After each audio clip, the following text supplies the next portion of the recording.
तो पिछले एपिसोड में हमने देखा था कि हाउसियान के जख्मी हो जाने की वजह से कार काफी ज्यादा गुस्सा हो गई थी और इसके बाद वो यांग के ऊपर अटैक करना शुरू कर देती है, जिसकी वजह से यांग सीधा जाकर स्विमिंग पूल के अंदर गिरता है। अब इस चीज को देखकर यांग के गार्ड काफी ज्यादा गुस्सा हो जाते हैं और इसके बाद वो असेसन से अपने रास्ते से हटने को बोलते हैं और कहते हैं कि अगर तुम मेरे रास्ते से नहीं हटोगे तो इसकी वजह से तुम लोगों को काफी ज्यादा पछताना पड़ेगा। लेकिन वो असेसन इनके सामने से नहीं हटते हैं। अब इस चीज को देखकर वो वॉरियर असेसंस के ऊपर अटैक करने के लिए आगे बढ़ने लगते हैं। तो अभी यहाँ पर असेसन टेम्पल का चीफ आ जाता है और इसके बाद वो अपने पावर का यूज करके इन सभी वॉरियर को एक ही जगह पर बांध देता है। अब चीफ को यहाँ पर देखकर वॉरियर इनसे कहते हैं कि 28 पैलेस और असेसन टेम्पल के बीच में काफी ज्यादा अच्छा रिलेशन है, लेकिन क्या तुम ऐसा करके हम दोनों के टेम्पल के बीच के रिलेशन को खराब करना चाहते हो? इस पर वो चीफ कहता है कि अगर तुम हिलने की कोशिश नहीं करोगे तो तुम्हें कोई भी परेशानी नहीं होगी। वहीं हम दूसरी तरफ यांग को देखते हैं जिसने कार का सामना करने के लिए अपने ड्रैगन को समन कर लिया था और इसके बाद वो कार को रोकने के लिए अपने मून रोड टेक्निक का यूज करने का डिसाइड करता है। अब इस चीज को देखकर कार भी अपने ओवरलोड टेक्निक का यूज कर देती है, जिसकी वजह से इन दोनों के पावर के बीच में शानदार टक्कर होती है। लेकिन हम कार के अटैक को देखते हैं जो कि इतना ज्यादा पावरफुल होता है कि यांग का मून रोड टेक्निक इसके सामने नहीं टिक पाता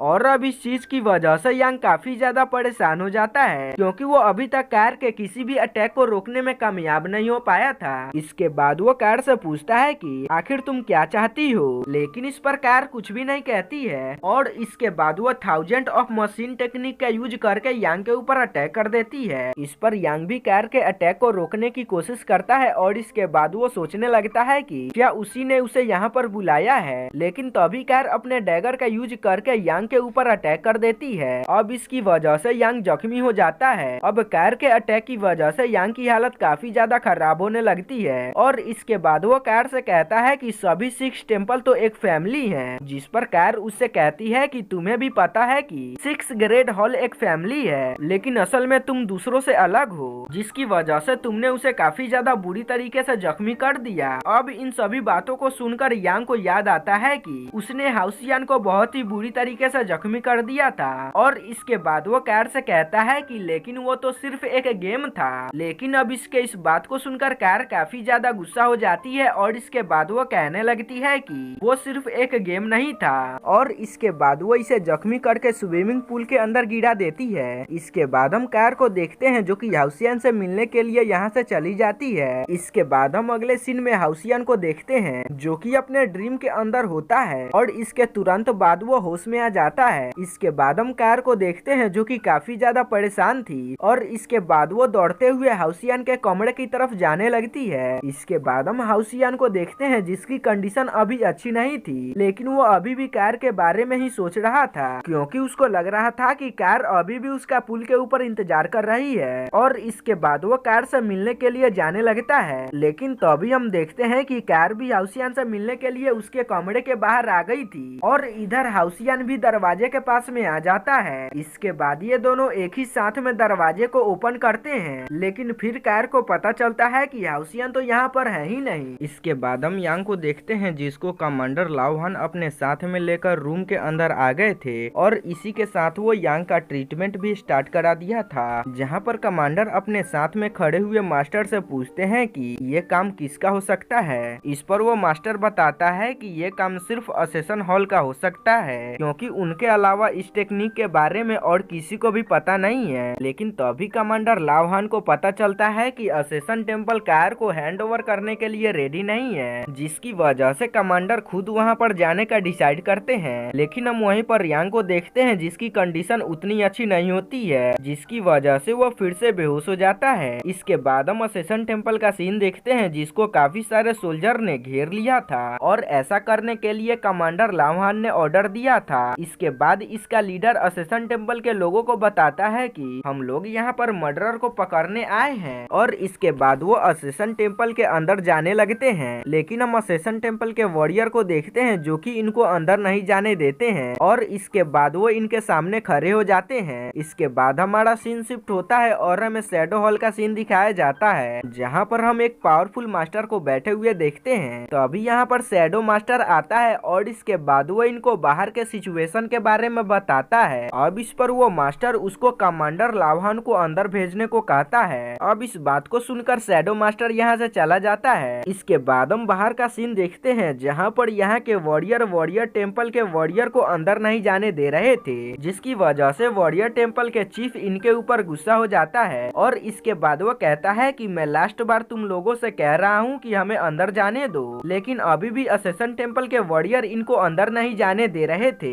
अभी एक असेसन कहता है कि तुम्हारे पास में कोई सर्च वारंट नहीं है, जिसके बाद भी तुम असेसन टेम्पल के अंदर जाना चाहते हो। अब इसके इस बात को सुनकर वो लीडर कहता है कि तुम्हारे असेसन टेम्पल के अलावा और कोई भी उन सीक्रेट स्किल के बारे में नहीं जानता है जिसका यूज करके यांग के ऊपर अटैक किया गया था, जिसकी वजह से सबको ये पता है कि 1000 स्ट्राइक स्पिरिचुअल फर्नेस केवल असेसन टेम्पल के पास में है। और इसके बाद वो कहता है कि इतने बड़े सबूत होने के बाद हमें सर्च वारंट की क्या जरूरत है। लेकिन अब इसके इस बात की वजह से असेसन टेम्पल के लोग इसके ऊपर काफी ज्यादा गुस्सा हो गए थे और इसके बाद वो इनसे कहने लगते हैं कि अगर तुमने एक और कदम आगे बढ़ाया तो मैं तुम्हें यहीं पर जान से मार दूंगा। अब इस बात को सुनकर वो लीडर इनके ऊपर गुस्सा हो जाता है और इसके बाद वो इनका सामना करने के लिए अपने स्वॉर्ड को बाहर निकाल लेता है। अब इसको देखकर असेसन टेम्पल के वॉरियर भी इनका सामना करने के लिए तैयार हो जाते हैं।